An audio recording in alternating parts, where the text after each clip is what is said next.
Naamini wote tunakumbuka mapema wiki hii tarehe 16 Februari 2026 Mheshimiwa Paul Makonda ambaye ni Waziri wa Habari, Utamaduni, Sanaa na Michezo alinielekeza mimi kama msajili wa vyama vya michezo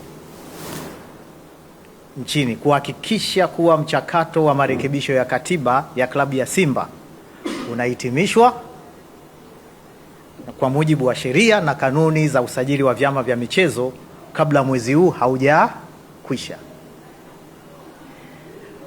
Maelekezo hayo ya Mheshimiwa Waziri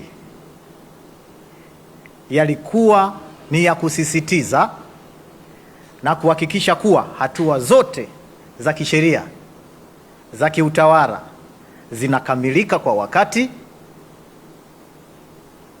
kwa maslahi ya klabu, wanachama wake na maendeleo ya michezo kwa ujumla.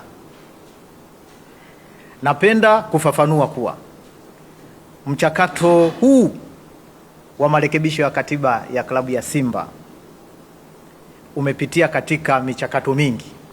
Kwanza uchambuzi, una tathmini na uidhinishaji wa marekebisho ya katiba. Sasa haya yote yalikuwa yameshafanyika. Mchakato huu tayari ulikuwa umeshachakatwa. Ulibaki mchakato mmoja tu ambao ulikuwa ni kuwakabidhi klabu ya Simba katiba yao, kwa sababu katika michakato tulionayo kuna michakato wanawasilisha katiba. Baada ya hapa tunakuwa tunawasiliana na klabu na uongozi kupata ufafanuzi tofauti ili kuhakikisha katiba hii inakuwa inabeba yale madhumuni yaliyokuwa yamekusudiwa.